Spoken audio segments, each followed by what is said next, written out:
बिस्मिल्लाहिर्रहमानिर्रहीम, अस्सलामुअलैकुम। Live with Lukman Shah के साथ आपकी खिदमत में हाज़िर हैं नाजरीन। इस वक्त हम रावलपिंडी इस्लामाबाद के संगम यानी फैज़ाबाद,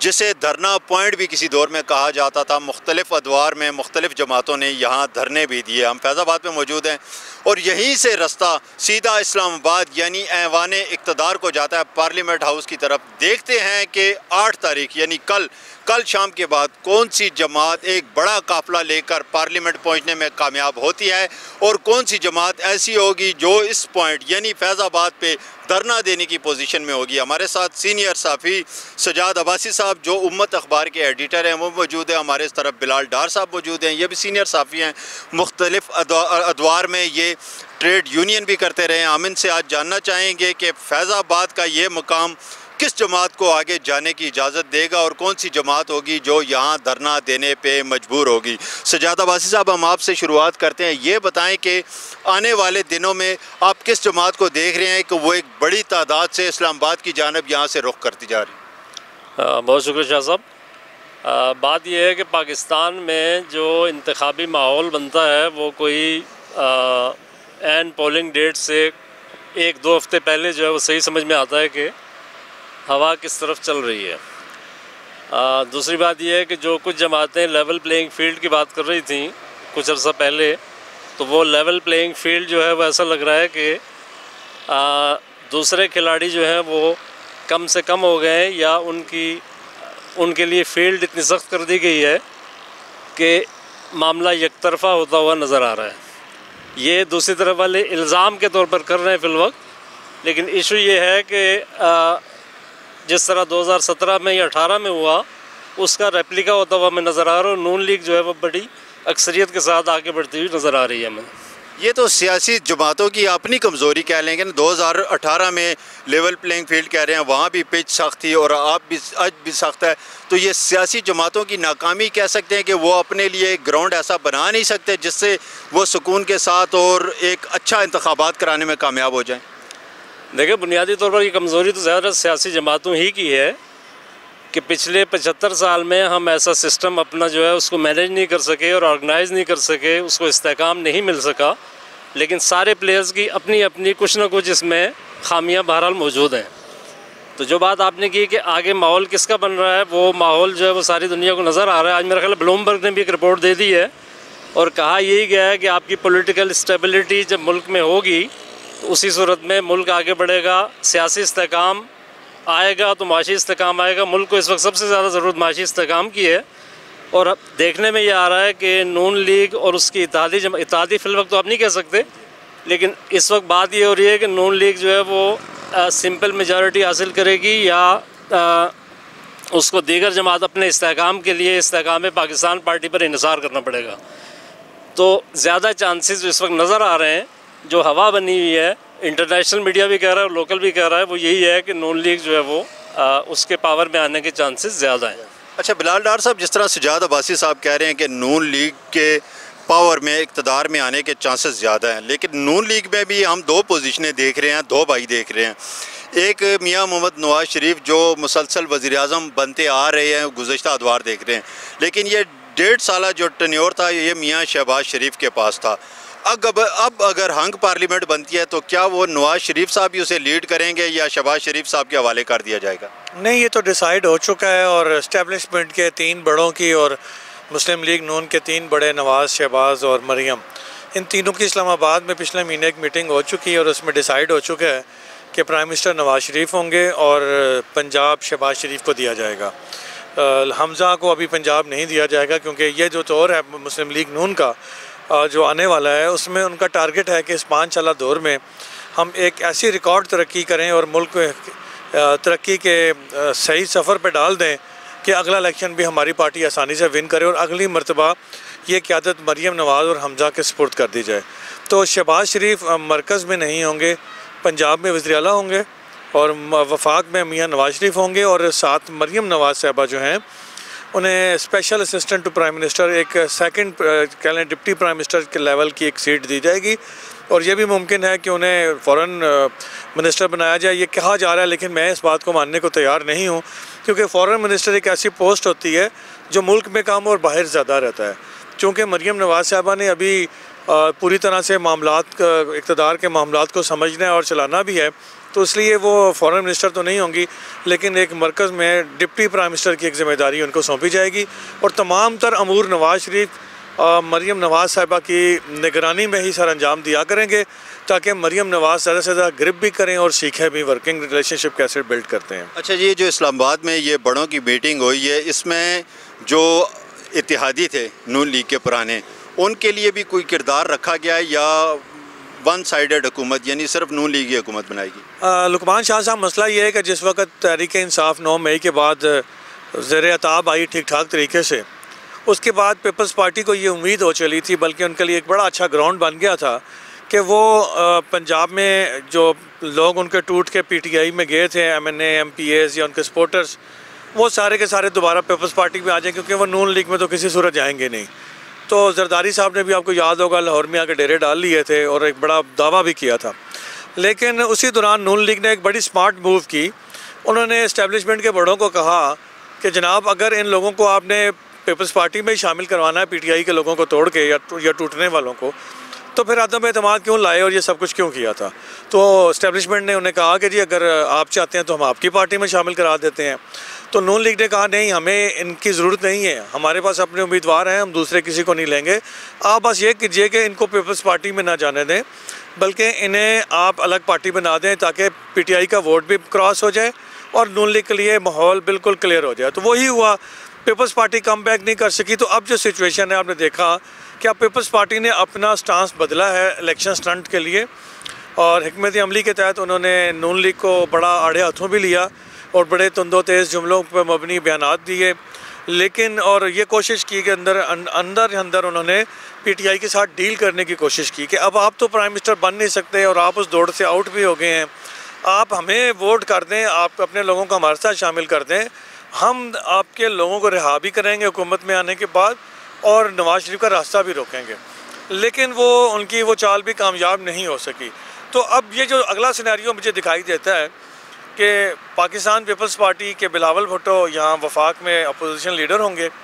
और उनके साथ किसी हद तक कोई 1-2 छोटी पार्टी जमातें, जिनमें ANP शायद उनके साथ होगी, और तहरीक इस्तेकाम पंजाब में भी और वफाक में भी हुकूमत का हिस्सा होगी। परवेज़ खटक साहब ने जो पार्टी PTI पार्लियामेंटेरियन बनाई है PTI तोड़ के,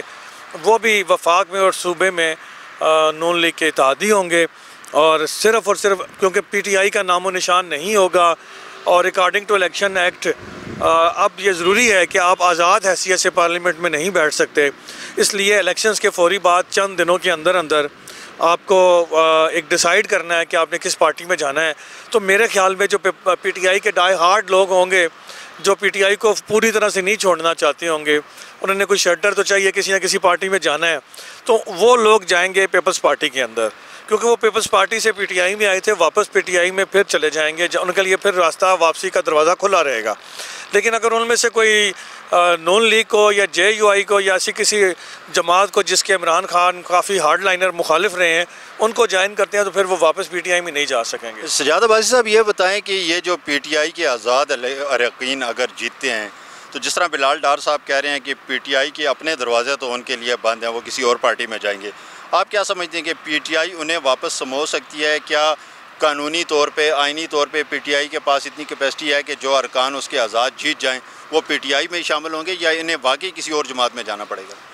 लेकिन अब शाह साहब, इस वक्त इशू ये है, PTI के लिए ख़ुद अपनी सर्वाइवल की जंग वो लड़ रही है, और उसके लिए ये इशू है कि क्या वो ख़ुद एज आ पार्टी एग्जिस्ट कर रही है या नहीं कर रही। तो इंतखाबी जो कवानीन है उनके तहत तो मतलब वो आउट हो चुकी ना, एज अ पार्टी आउट हो चुकी, उसके किसी कैंडिडेट को निशान नहीं मिला, सारे लोग स्कैटर्ड हैं, आज़ाद हैं, अपने अपने तौर पे लड़ रहे हैं। और उससे बड़ा अलमिया उनके साथ ये है कि वो बाज़ जगह उनके कई बागी अरकान हैं जो दावा यही कर रहे हैं कि जी हम PTI के हैं, मगर एक्चुअली PTI में वो नहीं है। 2-4 लोगों ने निकाला भी, आप शुतर बेमार हो गया ना। हज़ारा डिवीज़न में आपने देखा कि निकाल, तो 2 जो उनको डिसएडवांटेजेस हैं, एक ये है कि वो उनके लोग जो हैं वो निशान ना मिलने की वजह से आम आदमी कंफ्यूज है कि वो वोट किसको देगा। अच्छा, बाज़ औक़ात आपने देखा है कि कहीं अगर उन्होंने बुलबुल का निशान लिया हुआ है या औकाब का लिया हुआ है, तो कहीं हुदूद का निशान भी है उसके करीब, तो ये वोटर भी कंफ्यूज होगा उससे, और दूसरा ये है कि वो अपने सियासी मुस्तकबिल के हवाले से ख़ुद भी एक गैर यकीनी सूरत हाल का शिकार हैं, क्योंकि ये तो तय है कि PTI एज़ अ पार्टी उनको अडॉप्ट नहीं कर सकती वापस। तो उन्हें बहरहाल ये भी तय है कि आज़ाद अरकान जो हैं वो उनका एक बड़ा अहम रोल होगा। जिस तरह अपना डार साहब ने बात की, इस्तेकाम पाकिस्तान पार्टी का एक अपना रोल है जो ज़ाहिर है जिनको पहले से कुछ ना कोई रोल दे दिया गया है, और इसी तरह परवेज़ खट्टक की पार्लियामेंटेरियन जो है PTI, इसी तरह आज़ाद अरकान जो हैं वो भी उनका अपना एक रोल होगा। लेकिन ये ग्रुप जो है ये नून लीग के लिए प्रेशर ग्रुप भी साबित हो सकते हैं। एग्जैक्टली, बिल्कुल मेरा ये ख्याल है कि ये जो आपने हंग पार्लियामेंट की बात की, उसमें जो जिसको कहते हैं ना अरबाब बस्तो कशाद जो असल हैं, वो भी सारी तो सूरत हाल को ज़ाहिर है कि वो सारे अंडे एक टोकरी में नहीं रखते।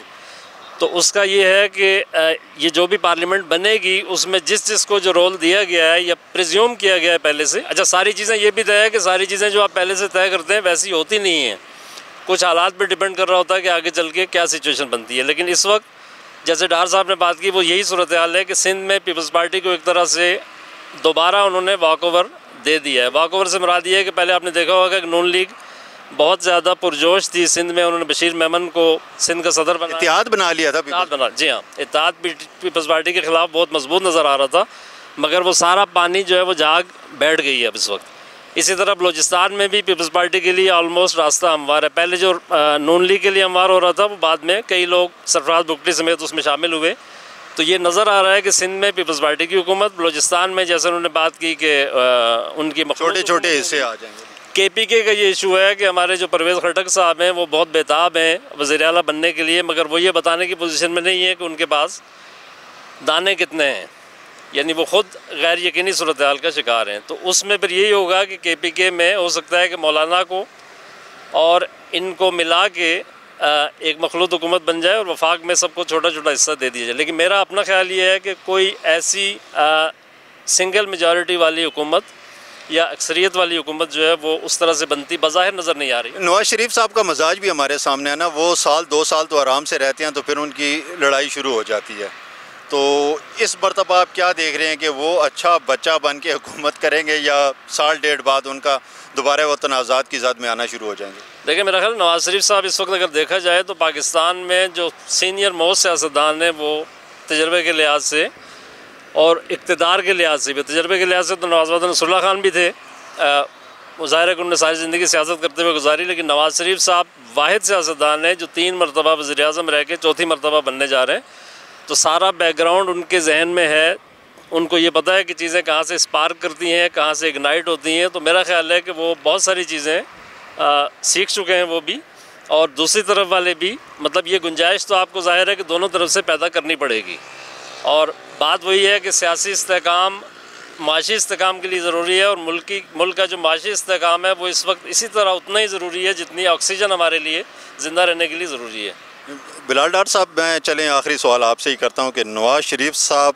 आपको क्या लगता है, माजी से उन्होंने कुछ सीखा है, आगे उनका तर्ज़ हुकूमत जो है वो माजी से मुख्तलिफ होगा, या दोबारा कुछ अरसे के बाद वो टकराव की पॉलिसी की तरफ चल निकलेंगे? देखिए, मैं ये समझता हूँ कि नवाज़ शरीफ समेत कोई भी सियासतदान टकराव की पॉलिसी पे नहीं चलता। ये नज़रिया ही गलत है। फॉर एग्ज़ाम्पल मैं आपसे कहूँ कि इमरान खान साहब को तो लाने वाले इस्टेब्लिशमेंट थी, और इमरान खान साहब उनके बड़े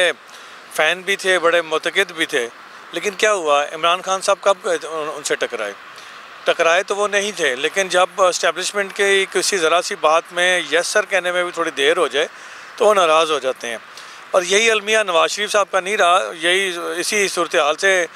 बेनज़ीर भुट्टो साहब भी 2-4 होती रहीं, इसी सूरत हाल से जुल्फ़िकार अली भुट्टो साहब भी 2-4 हुए, इसी सूरत हाल से और भी बहुत सारे 2-4 हुए हैं। अब मतलब आप देखें कि मोहम्मद खान जनैजा साहब को भी वही लाए थे, फिर मतलब अब ये कहा जाए कि एक बंदा ठीक है, एक साइड ठीक है और बाकी सारे के सारे गलत हैं, तो ऐसा नहीं है। बेसिकली इस्टेब्लिशमेंट की अपनी पॉलिसीज़ हैं, उनकी अपनी एक रिक्वायरमेंट्स हैं, तो मैं नहीं समझता कि किसी सियासतदान ने टकराव की पॉलिसी इख्तियार की, उसे मजबूर किया जाता है। तो नवाज़ शरीफ साहब का पहले भी फोकस पिछले भी आप देख लें कि उनके दौर में अदवार में बड़ी तरक्की हुई है। मैं ये समझता हूँ कि पाकिस्तान में जितनी भी हुकूमतें आई हैं, ये पाकिस्तान का 12वां इलेक्शन है, और आज से पहले जितनी भी हुकूमतें आई हैं, अगर आप उनका नवाज़ शरीफ की आखिरी हुकूमत से मुआवजा कर लें, तो मैं समझता हूँ कि जो दौर हुकूमत उनके जिसमें तरक्की हुई है पाकिस्तान में, वो पूरे 75 साल में कहीं तरक्की नहीं हुई। चलो बिलाल साहब शुक्रिया, क्योंकि हम प्रोग्राम के अख्ताम की तरफ जाएंगे। आपको पता है कि सोशल मीडिया पे वक्त कम ही हमें देना पड़ता है। तो नाजरीन, जो भी हुकूमत आए, हमारी तो दुआ ये है कि वो पाकिस्तान में माशी इस्तेहकाम लाए, गुरबत का ख़ात्मा हो, महंगाई का ख़ात्मा हो, और मुल्क में जो बदअमनी है, बेयकीनी की कैफियत है, हमारी दुआ है कि ये जल्द अज जल्द ख़त्म हो। हमें इजाज़त दीजिए। अल्लाह हाफ़िज़।